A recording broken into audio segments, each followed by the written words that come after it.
नमस्कार दोस्तों, मैं नीरज आपका एनआरटी सक्सेस पर स्वागत करता हूं। इस वीडियो में हम रीजनिंग के टॉप 5 क्वेश्चन करेंगे जो सभी परीक्षाओं में पूछे जाते हैं। दोस्तों, ये सारे प्रश्न सभी परीक्षाओं के लिए महत्वपूर्ण है। दोस्तों, आप कोई भी एग्ज़ाम देंगे उसमें ये प्रश्न जरूर पूछे जाएंगे। इन क्वेश्चनों को सॉल्व करने के लिए मैं आपको दोस्तों बहुत ही आसान ट्रिक बताऊंगा, जिसकी सहायता से आप इन प्रश्नों को कुछ ही सेकंडों में सॉल्व कर लेंगे। तो आइए दोस्तों, देखते हैं रीजनिंग के टॉप 5 क्वेश्चन। दोस्तों, अगर आपको वीडियो अच्छी लगे तो वीडियो को लाइक करें, शेयर करें और हमारे चैनल को सब्सक्राइब करें। आइए देखते हैं क्वेश्चन नंबर 1। देखिए दोस्तों, पहला प्रश्न मिसिंग नंबर से है। बहुत ही मोस्ट इम्पोर्टेंट क्वेश्चन है जो बार बार परीक्षाओं में पूछा जाता है।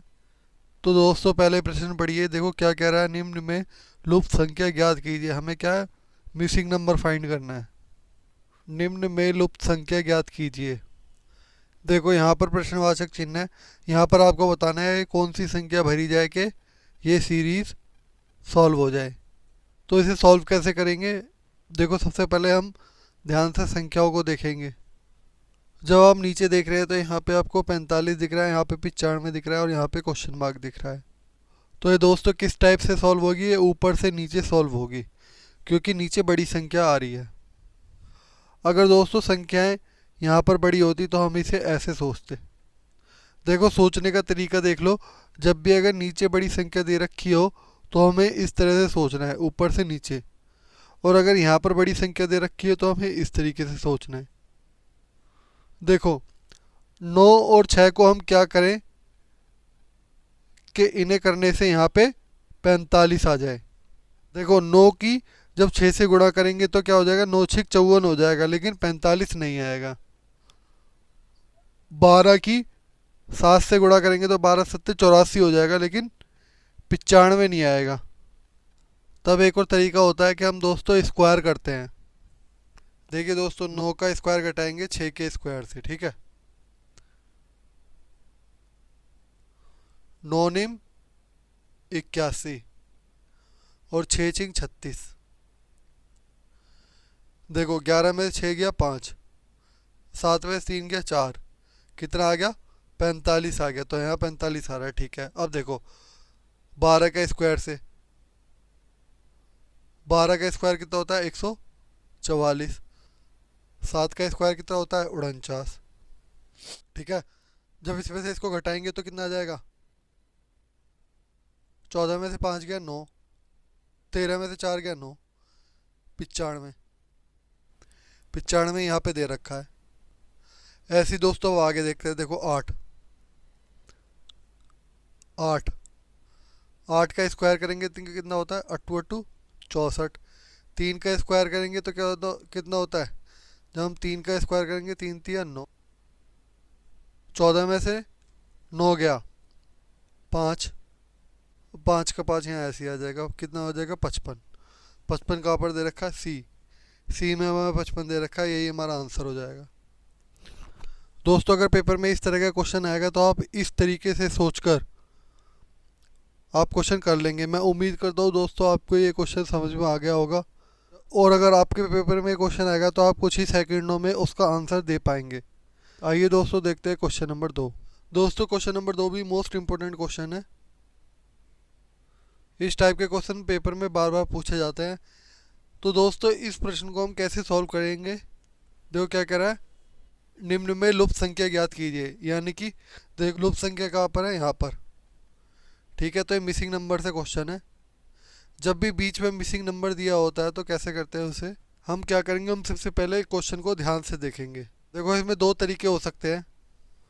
5 और 3 को क्या करें कि 10 आ जाए, और यही प्रक्रिया हम इसमें करेंगे तो 5 और 5 को क्या करें कि 6 आ जाए। देखो, 5 की गुणा 3 से करेंगे तो 5 दिया 15 हो जाएगा, और जब उसमें से 5 घटाएंगे 10 आ जाएगा। ऐसे हम यहाँ पे करेंगे, जब 5 की गुणा 5 से करेंगे, ठीक है। यहाँ पर 5 की गुणा 5 से करेंगे तो कितना हो जाएगा, 25 आ जाएगा। और जब 25 में 5 की माइनस करेंगे तो कितना, 20 20 आना चाहिए, और जो कि यहाँ नहीं आ रहा, ठीक है। तो इस तरह से नहीं सोचेंगे। तो दोस्तों, हम इसमें फिर दूसरा मेथड लगाएंगे। देखो, 5 और 5 को ऐसा क्या करें कि 15 आ जाए, और 3 और 5 को ऐसे क्या करें कि 2 आ जाए। तो ऐसे भी दोस्तों आप सोचे तो आपका प्रश्न सॉल्व नहीं होने वाला है। देखो आगे पीछे ऊपर नीचे करके भी अगर क्वेश्चन सॉल्व नहीं होता है तो आप तीसरा मेथड क्या लगाएंगे वो देखते हैं। तो इसमें क्या करते हैं, या तो सभी संख्या को जोड़ देते हैं, सभी संख्याओं को घटा देते हैं। अगर 5 और 10 इन दोनों को जोड़े, 5 10 15 और 3 18, तो 18 होता है। लेकिन जब 5 6 6 और 5 11 और 11 5 16 16 होता है, तब भी ये नहीं आ रहा है इस तरीके से। फिर चौथा जो नियम होता है वो क्या होता है, वो गुणा का नियम होता है। गुणा करके देखते हैं। तो दोस्तों देखो इसमें ऐसे करेंगे, 5 की गुणा 10 में करेंगे, फिर इसकी गुणा इसमें करेंगे। देखो 5 दम 50 और 50 दिए 150 आ रहा है, ठीक है। ऐसे ही इसे देखते हैं, 5 की गुणा 6 में करेंगे, 5 छिंग 30 और 30 पंजे 150, ऐसी 150 यहाँ पे आ रहा है। उसी तरीके से हम इसे करेंगे। देखो 15 यहाँ पर दे रखा है, 15 गुणा 2, 15 गुणा 2 30 हो गया, और हमें 150 लाना है। तो हम 150 को 30 से भाग कर देंगे, ठीक है। जब हम 30 से भाग करेंगे तो 3 पंजे 15, 5 5 हमारा आंसर आ जाएगा 5। जो इसके स्थान पे क्या आएगा 5, वो 5 ही हमारा आंसर हो जाएगा। तो दोस्तों इसमें कैसे करें, इन तीनों की गुणा करें आपस में, तो कितना आना चाहिए 150 आना चाहिए। इन तीनों की आपस में गुणा करें तो कितना आना चाहिए, तब भी 150 आना चाहिए। और ऐसे ही जब इन तीनों की गुणा करेंगे तो कितना आना चाहिए 150 आना चाहिए। देखो 15 दूनी 30 हो गया, और 30 को जब 150 से 30 को जब 150 पे लाना है तो कितने से 5 से गुणा करेंगे, तो 5 ही हमारा आंसर हो जाएगा। यहाँ पे 30 पे 5 से गुणा करेंगे तो कितना हो जाएगा 150 हो जाएगा। तो दोस्तों प्रश्नवाचक की जगह क्या 5 भरा जाएगा। मैं दोस्तों उम्मीद करता हूँ आप इस सवाल को भी बहुत ही अच्छी तरीके से समझ गए होंगे, और अगर पेपर में इस तरह का क्वेश्चन आएगा तो आप कुछ ही सेकंडों में उसका आंसर कर पाएंगे। आइए दोस्तों देखते हैं क्वेश्चन नंबर 3। देखिए दोस्तों क्वेश्चन नंबर 3 भी मोस्ट इंपोर्टेंट क्वेश्चन है, जो कई बार परीक्षाओं में पूछा गया है और आगे भी पूछा जाएगा। ये वाला क्वेश्चन वेन डायग्राम से है। देखो प्रश्न क्या कह रहा है दोस्तों वेन डायग्राम से जब भी क्वेश्चन पूछा जाए तो आपको देखना है कि किसका संबंध किससे है। जब भी वेन डायग्राम से क्वेश्चन आए तो आपको देखना है कि किसका संबंध किससे है। देखो किसका संबंध किससे है, किसके अंतर्गत में क्या आता है, आपको बस यही देखना है दोस्तों। इस पर आपको ज़्यादा ध्यान नहीं देना है, जो जो वर्ड आपको दिया है आपको उसी पे ध्यान देना है। तो दोस्तों इसमें एक वर्ड समाज है, एक शिक्षक है और छात्र है। आपको सिर्फ इन 3 वर्डों पर ही ध्यान देना है। देखो आप दोस्तों इसमें थोड़ा सा दिमाग लगाएंगे तो आपको समझ में आ जाएगा कि शिक्षक जो है वो छात्र से तो अलग है, किंतु समाज के अंतर्गत ही आता है।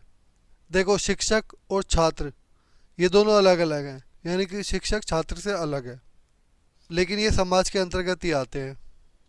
तो दोस्तों इसका फिगर कैसे बनेगा, ये हो जाएगा समाज का फिगर, ये हो जाएगा शिक्षक का, और ये छात्र का हो जाएगा। क्योंकि शिक्षक और छात्र अलग अलग है, लेकिन देखो शिक्षक और छात्र अलग अलग है लेकिन ये समाज के अंतर्गत ही आते हैं। तो ये वाला वेन डायग्राम किस में दिया हुआ है, ये वाला वेन डायग्राम बी में दिया हुआ है, तो बी हमारा सही आंसर हो जाएगा। तो दोस्तों ये हो जाएगा आपका शिक्षक, ये हो जाएगा आपका छात्र, और ये वाला जो होगा ये हो जाएगा आपका समाज। तो आपका बी ही सही आंसर होगा। जब भी आपको इस तरह का क्वेश्चन दिया है तो आपको ये सोचना है कि किसका संबंध किससे है और किसके अंतर्गत में क्या आता है। तो दोस्तों मैं उम्मीद करता हूँ कि आप इस प्रश्न को भी समझ गए होंगे, और पेपर में इस तरह का क्वेश्चन आएगा तो आप कुछ ही सेकंडों में उसका आंसर दे पाएंगे। तो आइए दोस्तों देखते हैं क्वेश्चन नंबर 4। देखो क्वेश्चन नंबर 4 भी मोस्ट इंपोर्टेंट क्वेश्चन है, जो कई बार परीक्षाओं में पूछा गया है और आगे भी पूछा जा सकता है। देखो क्वेश्चन नंबर 4 क्या कह रहा है। देखो पासे की 4 स्थितियाँ नीचे दर्शाई गई है। जब ऊपरी फलक पर 2 है, ऊपरी फलक पर 2 है तो नीचे कौन सा अंक होगा, तो हमें ये पता करना है। क्या पता करना है, जब ऊपरी फलक पर 2 हो तो उसके अपोजिट में, यानी कि उसके नीचे कौन सा होगा। देखो जब भी ये पूछे कि 2 के नीचे क्या होगा या 2 के विपरीत क्या होगा, तो उन दोनों का मतलब एक ही होता है। या सामने क्या होगा तो उसका मतलब भी अपोजिट ही होता है। इसमें जैसे 2 दे रखा है, 2 यहाँ पर दे रखा है, तो 6 और 3 6 और 3। तो देखो 2 के अपोजिट में 6 और 3 तो नहीं हो सकता, तो 6 भी इसका आंसर नहीं है और इसका आंसर 3 भी नहीं है। दो ऑप्शन तो हमारे कट गए हैं, लेकिन अभी भी दो ऑप्शन हमारे बाकी हैं। तो इस तरह के जब भी क्वेश्चन पूछे जाए तो उन्हें कैसे सॉल्व करते हैं वो देखते हैं।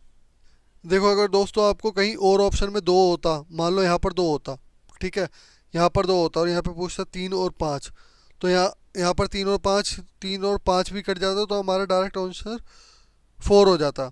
लेकिन अभी यहाँ पर दे नहीं रखा, तो तब कैसे करेंगे वो देखते हैं। तो दोस्तों जब भी इस तरह का क्वेश्चन दिया होगा तो हम इसे क्लॉकवाइज घुमाएंगे, ठीक है। क्लॉकवाइज कैसे होता है, जो घड़ी के अनुसार, घड़ी कैसे चलती है, घड़ी ऐसे चलती है ना, क्लॉकवाइज, ठीक है। तो इस तरीके से उसे घुमाते हैं। तो दोस्तों देखो, दो दो के आगे क्या है, 6 है, तो 6 को हम देखेंगे और कहाँ पर है, 6 को यहाँ पर है। तो हम क्या करेंगे, इसे क्लॉकवाइज डायरेक्शन में घुमाएंगे, ठीक है, क्लॉकवाइज। समय पहले हम लिखेंगे 6, ठीक है, 6 कॉमन है, ठीक है। 6 के बाद क्या आ रहा है हमारे यहाँ पे, देखो 6 के बाद जो है, 6 के बाद क्या आ रहा है, 3 आ रहा है, तो 6 यहाँ पे लिखेंगे, 6 के बाद आ रहा है 3, फिर क्या आ रहा है, 2, 2 आ रहा है, ठीक है। ऐसे अब देखो यहाँ पर देखेंगे, यहाँ पर 6 आ रहा है, इसके बाद क्या आ रहा है, 4 आ रहा है, उसे नीचे लिख देंगे, ठीक है। 6 के बाद क्या आया, 6 के बाद क्या आया, 4 आया, उसके बाद कितना है क्लॉकवाइज में, ठीक है। उसके बाद क्लॉकवाइज में क्या आया, 4 के बाद 5 आया है, तो यहाँ पे 5 लिख देंगे, ठीक है। तो देखो इसका मतलब क्या हो गया, देखो अब इसमें क्या क्या बचा है, 6 हो गया, 3 हो गया, 2 हो गया, 4 हो गया, 5 हो गया, अब इसमें बचा एक, एक हम यहाँ पे लिख देंगे, ठीक है। इसका मतलब क्या हो गया, देखो 3 के जो इसके आमने सामने उसे देख लेंगे, 3 के अपोजिट में आता है 4, 2 के अपोजिट में आएगा 5, और 6 के अपोजिट में कितना आएगा, 1, ठीक है। तो ये हमें पता लग गया कि हाँ, अब देखो हमें कुछ भी पूछा हो तो हम उसका आंसर तुरंत ही दे देंगे कि हाँ भाई क्या पूछा है। 6 के अपोजिट में पूछा होगा तो 1 आएगा, 3 के अपोजिट में पूछा आएगा तो 4 आएगा, 4 के अपोजिट में 3 आएगा, 2 के अपोजिट में 5 आएगा, 5 के अपोजिट में 2 आएगा। तो हमें क्या पूछ रखा है, हमें क्या पूछ रखा है, देखो क्वेश्चन में, तो ऊपरी फलक पर 2 है तो उसका अपोजिट में कौन सा होगा, ठीक है। तो जब 2 के अपोजिट में क्या है, 5, तो 5 5 ही हमारा आंसर हो जाएगा। देखो पहले हमने 6 को लेके करा था, लेकिन अब हम 3 को लेके करेंगे। देखो 3 और का दे रखा है, 3 यहाँ पे दे रखा है, देखो हम पहले 3 लेंगे, 3 कॉमन, ठीक है, 3 ले लिया। अब 3 को हम क्लॉकवाइज घुमाएंगे, ठीक है। 3 के बाद क्या है, 2, 2 के बाद क्या है, 6। अब देखो, अब 3 यहाँ पर है, तो देखो 3 के बाद क्या है, 5, ठीक है, तो 5 हमने यहाँ लिख लिया, ठीक है। अब 5 के बाद क्या है, 1, 5 के बाद 1 है, 1 हमने यहाँ लिख लिया। अब देखो 3 को बचा क्या, बचा क्या है यहाँ पे हमारा, 1 हो गया, 2 हो गया, 3 हो गया, 6 हो गया, 5 हो गया, 4 बचा, 4 हमने यहाँ लिख लिया। तो देखो इसके अपोजिट में तो ये दोनों हो जाएंगे आपस में, इन दोनों के अपोजिट में। और देखो इसके अपोजिट में क्या हो जाएगा, ये हो जाएगा। 3 के अपोजिट में पूछे तो 4, 4 के अपोजिट में पूछे 3, 2 के अपोजिट में पूछे 5, 5 के अपोजिट में पूछे 2, 6 के अपोजिट में पूछे 1 और 1 के अपोजिट में पूछे तो 6। इस तरीके से हमारा ये पूरी पासे का क्वेश्चन सॉल्व हो जाएगा। इस तरीके से हम पासे के किसी भी नंबर के अपोजिट के बारे में हम निकाल सकते हैं। आपको क्या करना है, आपको क्लॉकवाइज घुमाना है, ठीक है। उस एक नंबर आपको, एक नंबर क्या है यहाँ पे आपको लिख लेना है। उसके बाद हम एक बार यहाँ पे और एक बार नीचे की साइड में इसे क्लॉकवाइज घुमाते रहेंगे और हमें पता लगेगा कि किसके अपोजिट में क्या आएगा। उम्मीद है दोस्तों आपको क्वेश्चन समझ में आ गया होगा। दोस्तों मैं उम्मीद करता हूँ कि इन फ्यूचर जब भी आपके एग्ज़ाम में इस तरह का क्वेश्चन आएगा तो आप कुछ ही सेकंडों में उसका आंसर दे पाएंगे। आइए दोस्तों देखते हैं क्वेश्चन नंबर 5। देखो दोस्तों क्वेश्चन नंबर 5 क्या कह रहा है, निम्नलिखित संख्या श्रेणी में एक संख्या अन्य संख्याओं की व्यवस्थाओं का अनुसरण नहीं करती, उस संख्या को ज्ञात कीजिए। देखो दोस्तों ये जो सीरीज दी गई है आपको, उनमें से एक संख्या गलत है, आपको उस संख्या को फाइंड करना है। तो दोस्तों आपको उस संख्या को बताना है जो इस सीरीज में गलत दे रखी है। तो आइए दोस्तों आप किस तरह से इस क्वेश्चन को सॉल्व करेंगे वो देखते हैं। तो आप क्वेश्चन को क्या करेंगे, ध्यान से देखेंगे और इस सीरीज़ को बहुत ही बारीकी से इसकी जांच करेंगे क्या है। देखो देखेंगे पहले 1 है, फिर 2 है, 5, 14, 41, 124। जब संख्या डायरेक्ट बढ़ने लगे, देखो पहले 1 था, 1 से 2 हो गया, 2 से 5 हो गया, 5 से 14 हो गया, यानी कि बहुत ही तेज़ी से बढ़ रहा है। तो क्या है, मल्टीप्लाई की फॉर्म में हो सकती हैं ये संख्याएं। तब दोस्तों हम इसका अंतर नहीं निकालेंगे, इस गुणा करेंगे। तो दोस्तों हम इसका अंतर नहीं निकालेंगे, इसको गुणा करेंगे। तो हम देखेंगे दोस्तों 5, 5 से 14 करा है, 14 से 41 करा है। तो हम देखेंगे दोस्तों ये क्या कर रहा है, 3 गुना कर रहा है और फिर उसमें से कुछ घटा रहा है। देखो क्या करना है दोस्तों, पहले हम देखते हैं इसमें 1 से 2 पे जाना है हमें। तो पहले हम क्या कर सकते हैं, देखो 1 की गुणा 3 से करेंगे, ठीक है। 1 दिया 3 और 3 में से हम 1 घटा देंगे तो क्या आ जाएगा, 2 आ जाएगा। 2 ही यहाँ पे दे रखा है। अब क्या करेंगे, देखो हम पहले क्या कर रहे हैं, तिगुना कर रहे हैं। 2 का 3 गुना करेंगे और फिर उसमें से 1 घटा देंगे। 2 का 3 गुना करा 6 आ गया, 6 में से 1 घटा दिया 5 आ गया। तो 5 ही हमारा यहाँ पर दे रखा है।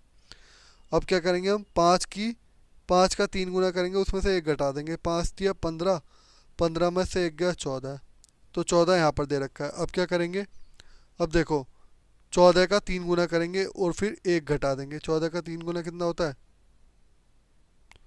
14 या 42 घटा 1, 41।